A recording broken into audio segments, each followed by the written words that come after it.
What's good? What's good, everybody? Welcome back to another episode of The Urban Platform Speaks. Make sure to like and subscribe as you tune into the channel and check out the content, man. And so, in this video, I'm gonna be talking about LeBron James, and I want to speak about like the pressure that is going to be either on LeBron James and or his teammates, right, with him joining it. And so, from my standpoint, I don't really see LeBron James being under any pressure, right? I think it'll be the same as it's always been. Like LeBron James, if this thing don't work out for LeBron James and the Philadelphia 76ers, I think that I think the most pressure is going to come down on Joel Embiid. I think they're going to, he's going to be the one that they're going to make out to be the scapegoat. Um, you know, LeBron James. Now, that's not to say that the fans and the media in Philly won't be just like LA, and probably it'll be more intense in Philadelphia than LA. These fans and the media in Philly, they serious. They don't joke, right? But LeBron James, I think he's so used to it and he's such a narcissist, right? That's not really going to affect LeBron James. Like what's being said about him publicly, because LeBron James is he's more so concerned about just trying to pass Michael Jordan, come up as being the GOAT, right? And so that's his mission. So he's focused and he got blinders on. So he's not really worried about what the media gonna say. He's not really worried about too much what the fans. Just think about it. Like the fans in Cleveland said that they didn't want LeBron James, but bet if Cleveland would have given LeBron James a better deal than Philly, LeBron James would have went there no matter what the fans would have said. LA fans, was very vocal about not really, like their displeasure with LeBron James, and it just you look at him, and it just seemed like it never really affected him. So I think that there's no more pressure on LeBron James in Philadelphia than there'll be anywhere else. He's used to placing the blame or deflecting the blame, and that's what he's going to continue to do. So they were discussing this on the Odd Couple. It was what's the guy name? Rob Parker and his co-host, right, Calvin Washington, and I forgot the other guy name. So they discussed this, and so what I want to do is I want to play the audio, and I'm gonna come back and give my input on what I think about what they said. Minimum contract to join forces with Tyrese Maxey and Jaylen Brown and Joel Embiid with the Philadelphia 76ers. So, guys, the obvious question then becomes, when LeBron James makes a move like that to a team like the Sixers, how much pressure is there on him and that team to get it done expeditiously? Oh, all the pressure. All the pressure is on it. And I know LeBron genuinely, let's start it again, generally wins year two, right? That's how it usually goes for him.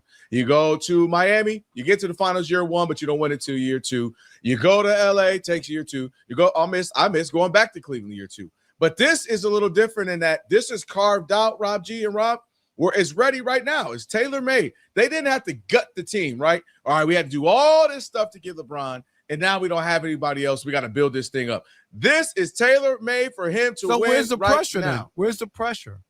He has I'm pressure? saying the pressure is get it done. No, but I'm get saying what the now. pressure on him?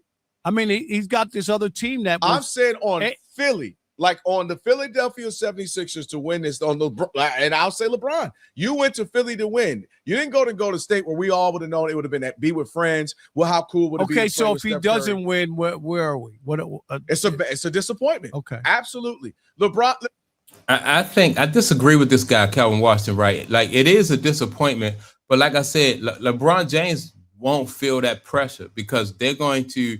I don't think the Philly fans are really going to go after Joel Embiid, but I think the national media is going to make it look like it's, why people like Stephen A. Smith, what's the other guy, Kendrick Perkins. They're going to make either Joel Embiid or if they can, Jaylen Brown. They're going to make those guys the scapegoat. Like it's. I can see the writing on the wall already.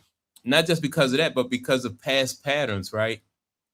You know, if somebody miss a shot, you know, like it's not going to be on LeBron James, you know, and so and that's the way it's always been.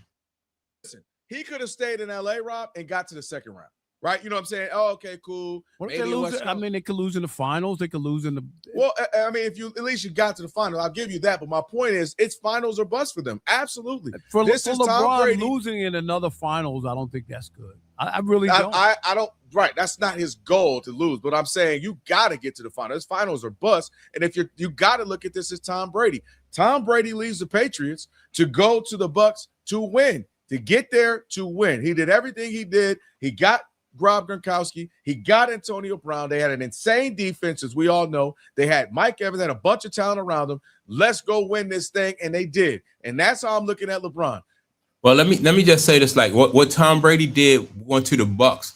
I think it's harder to win, you know, as a quarterback on football for a football team to go somewhere like that's like what Tom Brady did was unprecedented. I remember when Joe Montana went to the Chiefs, right? And that didn't hurt Joe Montana's legacy because Joe Montana was still a good quarterback. You know, what's the other guy? Brett Favre. I think Brett Favre went to a few other teams after he left the Green Bay Packers. I think he went to the Jets and he went to Minnesota, right? You know, it's just so hard as a quarterback. You know, you have to do your job. Then other people have to. You know, you have to have blockers. Blockers got to block. Receivers got to catch. Running back got to run. So it's so much that go into that. But with that being said, LeBron James, you know, he's 41 years old. That's going to be a built-in excuse that the media is going to, especially national media. Now, I'm more like with the local media. I want to keep up with that local media in Philly and the fan base in Philly, man, because that's where, you know, like the truth is going to be told at because before LeBron James, you even add LeBron James to this roster, they were already strong. So I just disagree with this guy. You know. You are the glue man. You can make what do I need to play the 4 tonight? Okay, cool. Maxi's out. Okay, I'll run the 1 tonight. Who you can do shoot. Embiid's out. I can play the 5, DB. You're the glue guy. You have extreme talent in Jaylen Brown, who was 6th in MVP voting. VJ Ekman was like the third or fourth best rookie of the rookie last year, and you got Tyrese Maxey, who's an all-star. You got a couple of guys already on the bench. You can still accumulate a few more pieces, you know, before the season really starts. A little mid-level exception type, you know, veteran guys who can help out some shooters. And the fact is, that should be the expectation: is to be competing against the Knicks in the Eastern Conference Finals to get to the finals and try to win this thing. Because if the goal was to win, you went to the team with the most talent. You went to the team that was already, you know, set up in position to be good this year when they got Jaylen Brown. Now they added you. Championship or bust is how I'm viewing it, Rob. I don't say you should stay with the Lakers if you just wanted to get to the first round, second round. I don't look at it as he has any pressure. I think he took the easy way out. This is easy. This is less pressure to me. And if they don't win, well, where would the pressure have been? I'm not really asking you. No, I'm saying that in this situation, he was trying to go to either the Knicks or Philly, the two teams that people look at. So that's what I'm saying. That takes pressure off of you. Pressure is going back to Cleveland on the 10th anniversary of the Cavaliers winning that championship and going back home and tying a bow to a storybook ending where he won 10 years ago, came back and delivered them one more time with Donovan Mitchell and the other crew that just went to the Eastern Conference Finals. Do you see what I'm saying? That's more pressure to try to make that happen compared to going to a stacked team and being. But I don't agree though. I disagree with both of these guys because, like I said, if you look at the history of LeBron James, number one, LeBron James has a 4-6 finals record, right? So he, you know, not to say he lost a lot of finals, and there's always a built-in excuse, no matter where LeBron James go. If he go to Cleveland, he didn't have enough help.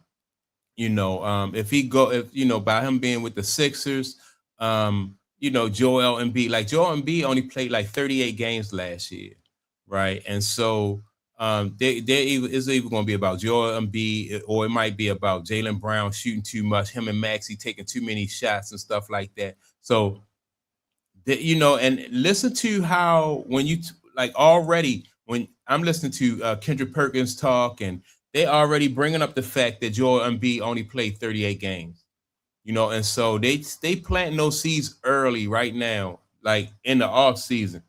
So that's where, and the writing's on the wall. It's going to be about Joel Embiid. Like, he's going to be the scapegoat. Joel Embiid, just like with the guy DeAndre Ayton in LA. We need a rim protector. So it's going to be about no pressure on LeBron James, no matter where he would have gone to.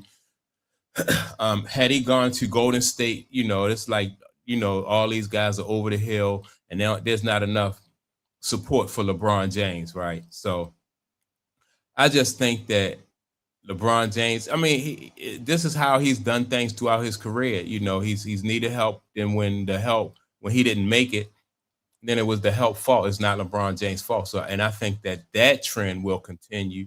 It won't be any different. Only thing, like I said, the difference will be that this fan base and the media in Philadelphia, they not going to go for it. But other than that, man, it's it'll be business as usual for LeBron James. So that's my take on it. Make sure to like and subscribe to the channel. Also, don't forget to leave a comment. And with that being said, I'm gonna check y'all out in the next video. Peace.